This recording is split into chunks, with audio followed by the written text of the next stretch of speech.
काव्यांजली presents तिलांजली. आज सुमित्राला जागचं हलवत नव्हतं. देवाकडे एकटक पाहत ती वारंवार भरून येणारे डोळे पुसत होती.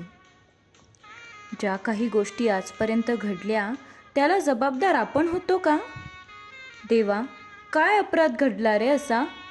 हे एकाकीपण माझ्या नशिबी का आलं? आणि सुमित्राला ग्लानी आली.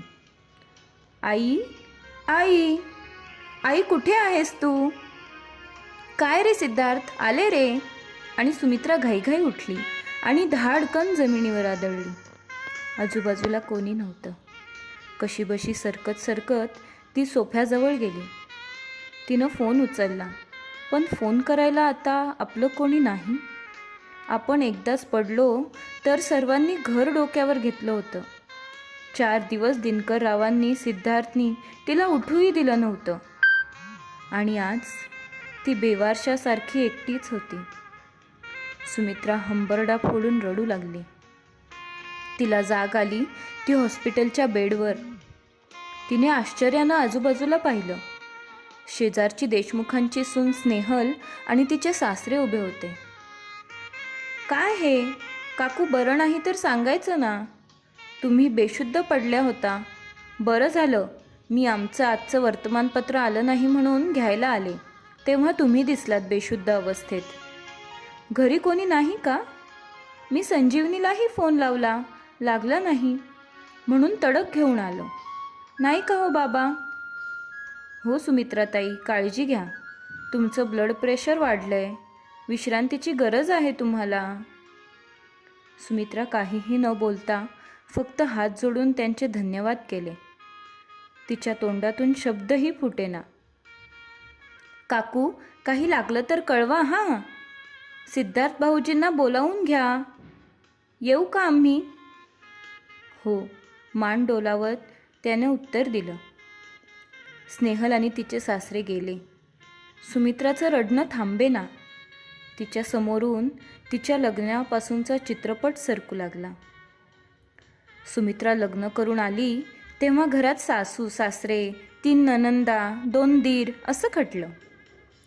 सासूबाई खूपच कडक, शिस्तीच्या. दिनकर आईला खूप घाबरायचे, पण सुमित्रावर त्यांचा खूप जीव. सासऱ्यांचा सहभाग जरा कमीच, पण सासूबाई म्हणतील तसं घर हालायचं. खूप दरारा. सुमित्राला खूप जास्त सहन करावा लागला. पण पाठोपाठ आलेल्या धाकट्या सुना येईपर्यंत सासूबाई बऱ्याच शांत आल्या होत्या. सुमित्रानं साऱ्या घराचा तोल सांभाळला होता. नणंदांची, दिरांची लग्न, त्यांची बाळंतपणं, सर्वांची दुखणी खुपणी हे करत असताना सासरे दिवंगत झाले आणि सासूबाई खचून गेल्या. त्यात सुमित्राला दिवस राहिले. 9 महिने तिला खूप त्रास झाला, पण सिद्धार्थ झाल्यानंतर तिनं परत मूल होऊ दिलं नाही. सासूबाईंच्या दीर्घकाळ आजारात सुमित्रानं खूप सेवा केली. सासूबाई सारखं तिच्या तोंडावरून मायेनं हात फिरवत म्हणायच्या, सुमा, सुमा फार त्रास देते का गं मी तुला? तिलाही मग रडू यायचं. नाही हो आई, असं का म्हणता? तुम्ही लवकर बऱ्या व्हाल बघा. नाही ग सुमा, आता मी काही या दुखण्यातून बाहेर येत नाही, पण माझ्या मुली सुना लांबून माझी विचारपूस करतात. पण तू? आई, नका त्रास करून घेऊ. हे संभाषण नेहमी व्हायचं. आणि काही दिवसात सासूबाईही गेल्या. घराची जबाबदारी दिनकर आणि सुमित्रावर आली. सुमित्रा सगळ्या जबाबदाऱ्या हसत पार पाडत होती. सिद्धार्थही जॉईंट फॅमिलीत मोठा होत होता. अभ्यासात हुशार म्हणून स्कॉलरशिपवर सिद्धार्थचं शिक्षण झालं. पण जावाजावांची मुलं वयानं सारखीच म्हणून सिद्धार्थचे लाड तसे कमीच झाले. तरीही सुमित्रा त्याला वेळ देत होती. त्याच्या अभ्यासात त्याला मदत करायची. सिद्धार्थलाही आई खूप लागायची. सिद्धार्थ 9वी-10वीत असेल. दिनकर रावांचे 2ही भाऊ वेगळे झाले. क्षुल्लक कारणानं झालेल्या भांडणानं रौद्ररूप धारण केलं आणि आयुष्यात आता कधी एकमेकांचं तोंडही पाहणार नाही या शपथा घेऊन बाहेर पडले. दिनकर रावांना हा आघात सहन झाला नाही. पण हळूहळू सारं रुळावर आलं.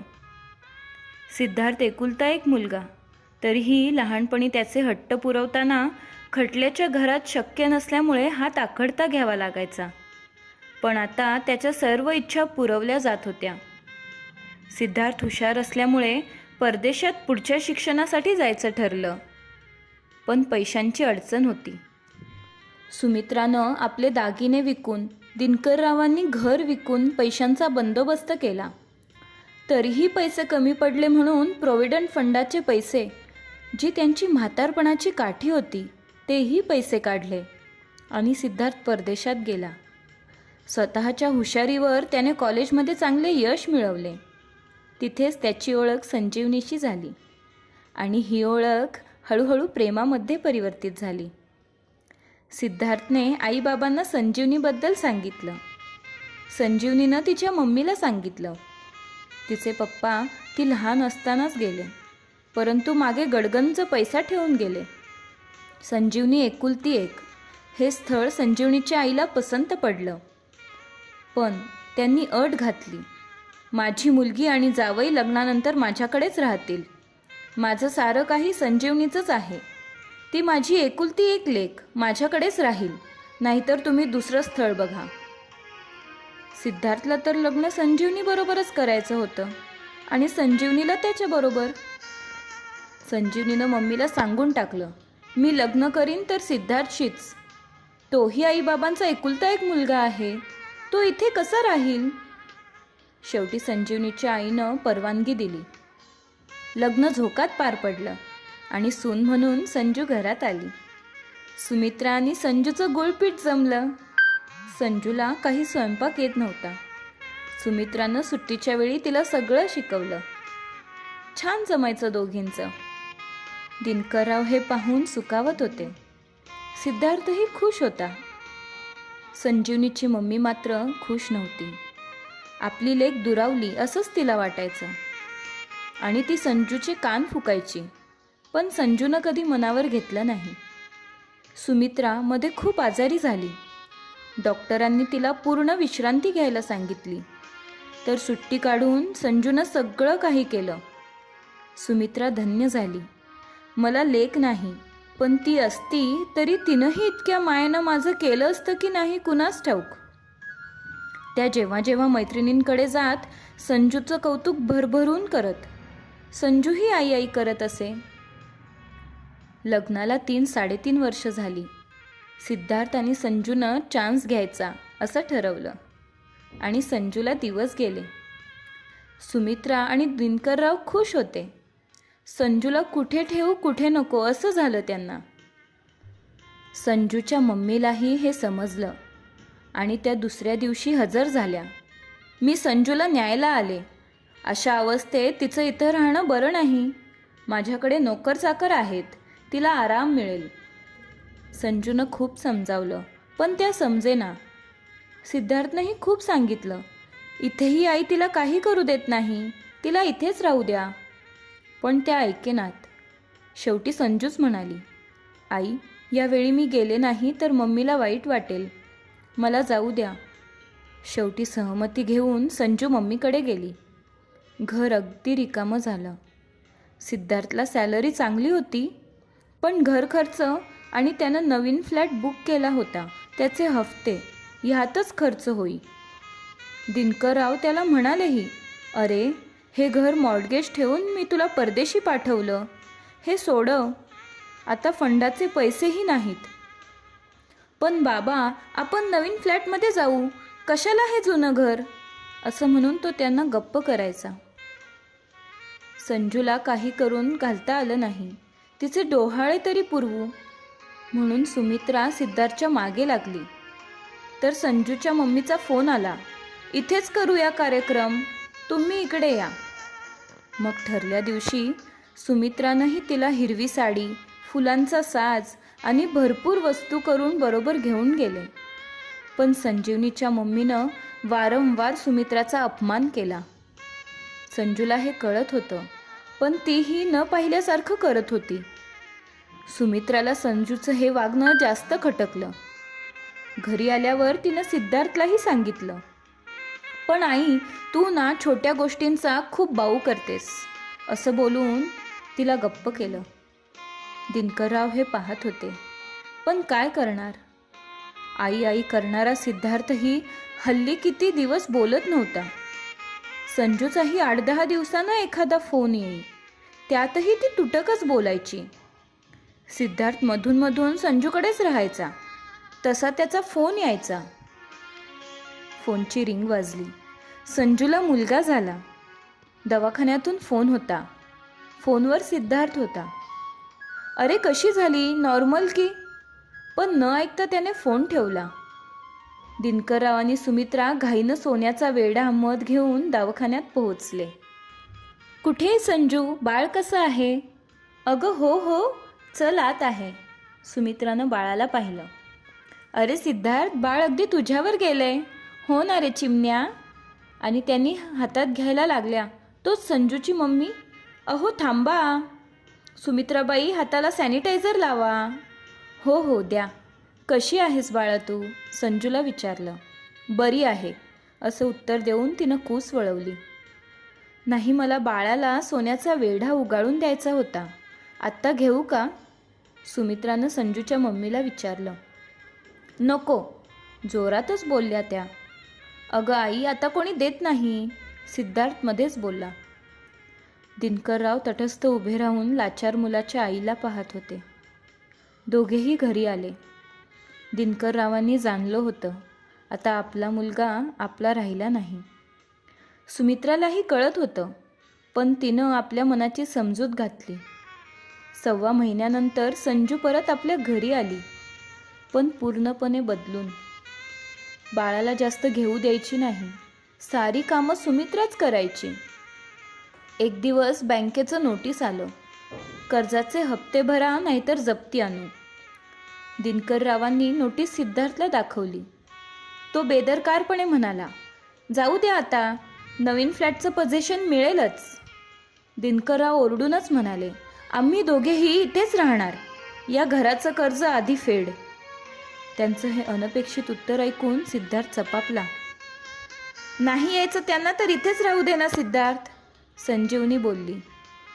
बाबा, माझ्याकडे हप्ते भरायला पैसे नाहीत, सिद्धार्थ बोलला. अरे मग आम्ही म्हाताऱ्यांनी काय करायचं? दिनकरराव अगतिकपणे म्हणाले. तो माझा प्रश्न नाही.